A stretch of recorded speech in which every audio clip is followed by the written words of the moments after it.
मी अनघा जोशी. पुन्हा एकदा आपण आलो आहे प्रोडंटच्या पंचपक्वान्न या कार्यक्रमात. तर आपण आज दुसरी एक पदार्थ बघतोय. त्याचंसुद्धा कॉम्बिनेशनच आहे. ते म्हणजे गुळेणी आणि वडे. हे मुख्यतः इथे आमच्या इथे घरी ज्यावेळी जून महिना सुरू होतो, तसंच मराठी ज्येष्ठ महिन्यात आमच्या इथे वडदेवाची संराध नव्हता आमच्या देवात. त्यावेळी आमच्याकडे हे मुख्यतः नैवेद्यासाठी म्हणून केले जातात. आमच्या देवाला गुळेणी आणि वडे याचा नैवेद्य दाखवला जातो.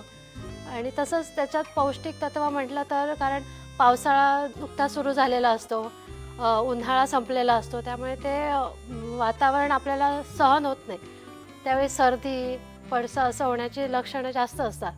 त्यावेळी आपण काय तर गुळेणी जी करतो आपण, ती जर आपण गरम गरम प्यायलो तर आपल्याला सर्दीचा शक्यतो त्रास होत नाही. त्यामुळे आपण ती तसं पोषक तत्व म्हणजे आपण ते बघू शकतो.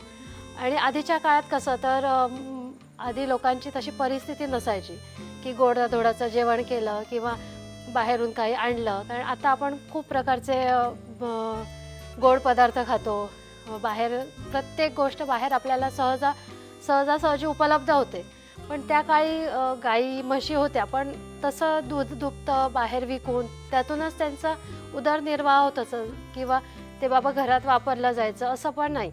त्यामुळे ते गोड काय करावं हा त्यांच्याकडे प्रश्न असायचा. त्यावेळी सहज उपलब्ध होणारं म्हणजे काय तर तांदूळाचं पीठ आणि पाणी आणि नारळ असल्यामुळे नारळाचा रस आणि गूळ एवढ्या साहित्यात तो एक गोडाचा पदार्थ असा व्हायचा. त्यामुळे त्यांना ते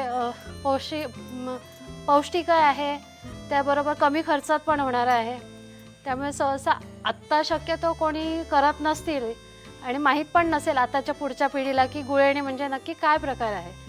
पण आता जर हे आपण दाखवलं तर बहुतेकशा लोकांना कळेल की अजून पण गुळेणी वडे हे प्रचलित आहे, करतात. त्या मुलंसुद्धा ते आवडीने खाऊ शकतात की गोडाचा काहीतरी पदार्थ नवीन आहे. ते खीर कसं आपण पातळ करून पिऊ शकतो किंवा थोडंसं जाडसर करून ते आपण वडे बुडवून त्यात खाऊ शकतो.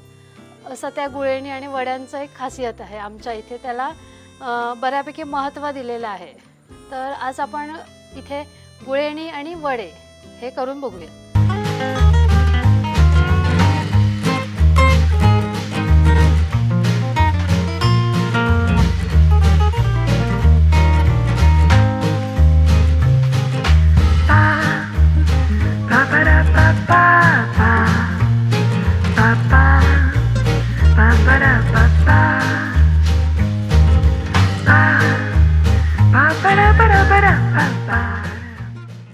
तर आपण आता गुळेणीसाठी लागणारं साहित्य बघूया. 1 वाटी तांदळाचं पीठ, चवीपुरतं मीठ, ओलं खोबरं, गूळ, पाणी आणि खोबऱ्याचा रस, तसंच वासासाठी हळदीची पानं. तर आपण आता गुळेणीसाठी लागणारं साहित्य बघितलेलं आहे. तर आता त्याची आपण कृती बघूया. त्यासाठी लागणार आपल्याला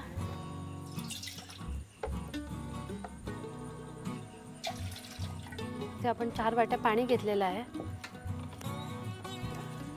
ते पाणी आपण चांगल्या प्रकारे उकळू देऊया.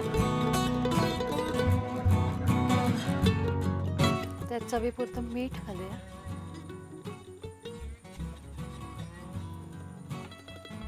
ते पाणी उकळलं त्याच्यात आपण हा रस काढून घेतलेला आहे. सुकं खोबरं घालायचं मिक्सरला आणि चांगल्या प्रकारे रस काढून घ्यायचा आहे. आणि त्याच्यासाठी वासासाठी आपण हळदीचं पान वापरलेलं आहे.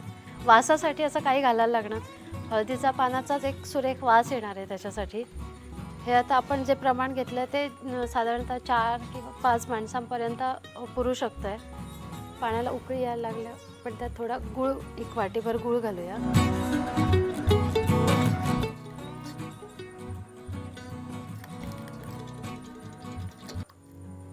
आता आपण 4 वाटी पाणी घातलेलं, त्याच्यासाठी साधारणतः 1 वाटी असं गूळ लागेल. पण गोड आपल्याला जसं हवं असेल, कमी गोड किंवा जास्त गोड हवे असेल तर अजून थोडा गूळ वाढवला तरी चालू शकतो. ते आपण थोडं ढवळून घेऊया गूळ. आता आपण यात हे तांदळाचं पीठ आहे, 4 चमचे पीठ घ्यायचं.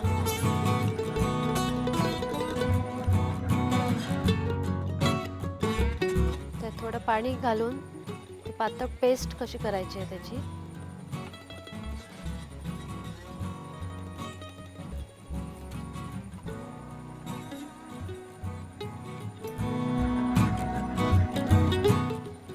शक्यतो त्यात गोळे होऊ द्यायचे नाही, तर आपण ते पाण्यात घातल्यानंतर सुद्धा त्या गुठळ्या तशाच राहू शकतात. त्यामुळे आधी ते व्यवस्थित एकजीव करून घ्यायचं आहे.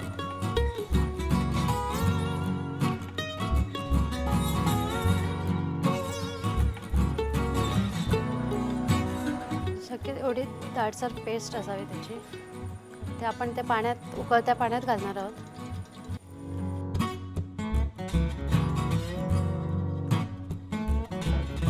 आता त्या पाण्याला चांगल्या प्रकारे उकळी आलेली आहे. त्यात आता हळदीचं पान टाकू. हे असं करून फोल्ड करायचं,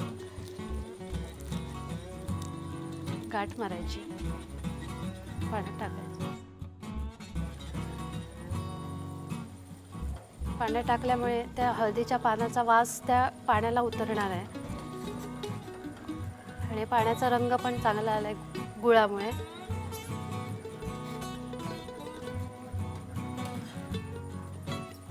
तर जरा मंद आच करून घ्यायची. ही जी आपण पेस्ट केलेली आहे ती हळूहळू घालून ढवळत राहायचं आहे. पीठ असल्यामुळे ते एकदम खाली जाऊन चिकटू शकतं, त्यामुळे एका बाजून सलग ढवळत राहावं ते. त्यामुळे त्यात गुठळ्या पण होणार नाही आणि ते एक जीव होईल असं.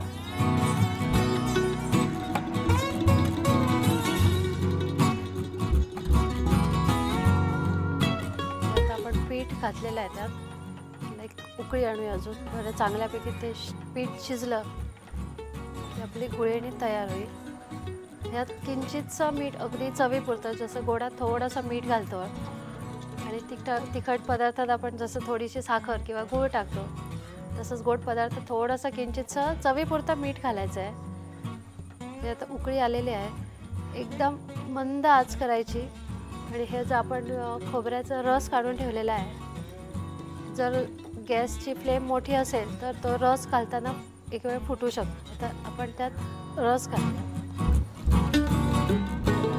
गरजेनुसार घालायचं. पुन्हा जाड आपल्याला असं वाटलं की थोडंसं त्याला दाटसरपणा येतो, तर आपल्याला आपण थोडा वेळ थांबून परत घालू शकतो त्यात. अशी कन्सिस्टन्सी होते त्याची. त्यामुळे आपण वाटीत घेऊन पिऊ पण शकतो. लहान बाळांना पण देण्यासाठी चांगली आहे. हे आता शिजल्यानंतर तांदूळाचं पीठ जरा घट्ट आळून येतं, त्यामुळे काय करावं, जर थोडा रस जास्तीचा काढून ठेवावा. जर दाट होत असेल तर वाढायच्या आधी थोडा रस घातला की ती पुन्हा पातळ होते. त्यामुळे अशी कन्सिस्टन्सी आपल्याला परत मिळू शकते, जेव्हा आपण रस वाढवू शकतो त्यात. आता ह्याला जास्त उकळी आणायची नाही, कारण आपण त्यात खोबऱ्याचा रस घातलेला आहे. आपली गुळेणी आता तयार आहे. आता आपण गॅस बंद, कारण आपली गुळेणीचं रेडी झालेली आहे. तर गॅस बंद करूया.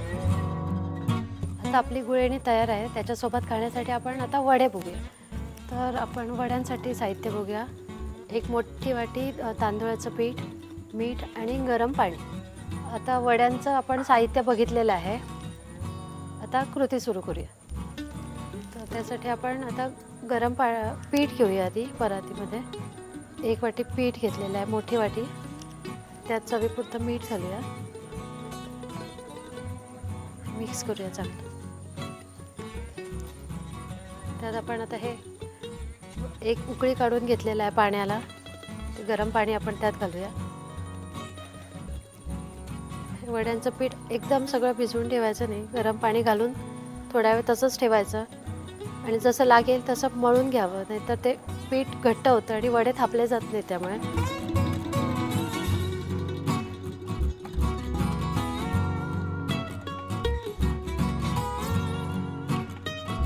हे आता पीठ आहे, आपण ते काढून ठेवूया. मळून घेतलेलं आहे ते उरलेलं पीठ आहे, ते चांगलं मळून घेऊ पाण्याचा हात लावून.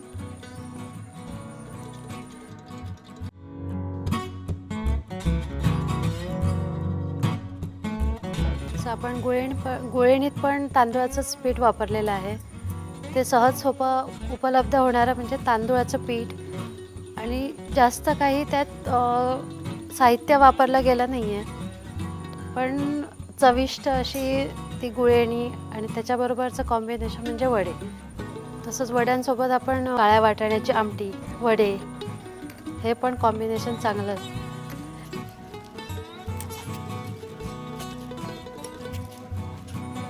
असं चांगलं मळून घ्यायचं पीठ.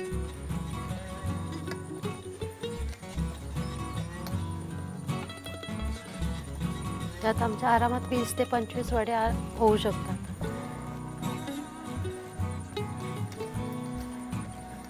हे आधी आपण पीठ भिजवलेलं आहे त्याचे वडे करून घेऊया.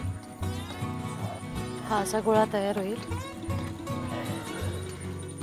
तर आपण तेल ठेवूयात. आपण कढई ठेवलेली आहे त्यात आपण तेल घालू.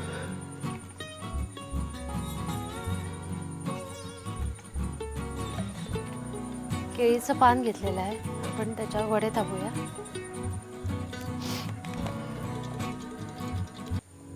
थोडं पानाला लावण्यासाठी आणि हाताला लावून घेण्यासाठी तेल घेऊया आपण. असे छोटे छोटे गोळे करू. पानाला असं तेल लावून घ्यायचं, असं उलटवायचे, परत थापून घ्यायचं.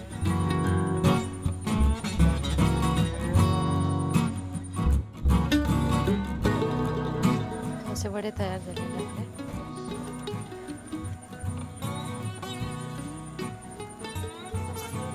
थोडासा जाडसरच असू द्यावा, कारण नाहीतर पातळ केले तिथं फुगणार नाही आणि कडक होतील.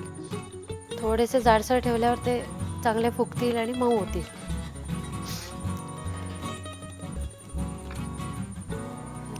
वडे तळून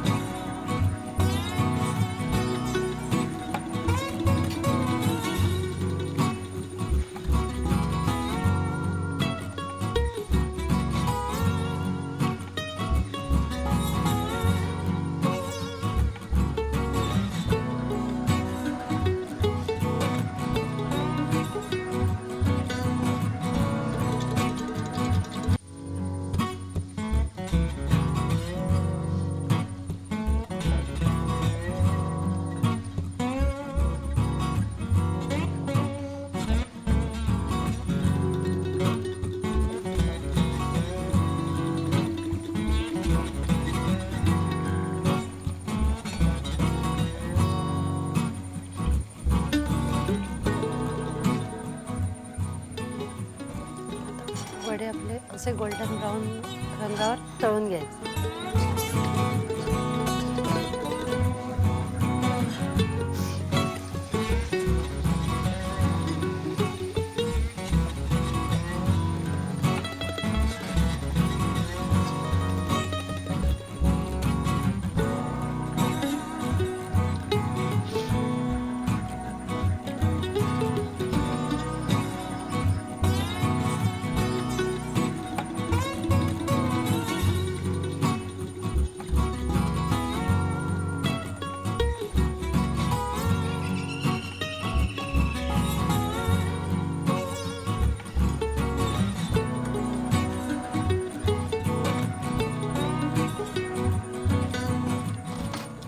आता आपले वडे तयार झालेले आहे गुळीसोबत खाण्यासाठी. तर आपण ते आता प्लेटिंग करून घेऊया, गुळणी आणि वडे.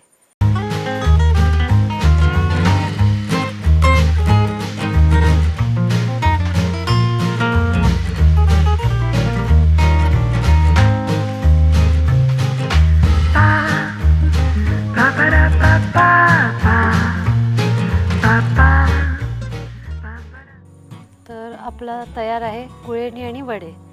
तर नक्की घरी करून पहा, नक्की आवडेल तुम्हाला. याची रेसिपीची लिंक खाली डिस्क्रिप्शन बॉक्समध्ये दिलेली आहे. नक्की फॉलो करा. सात्विक खा, स्वस्थ रहा. धन्यवाद.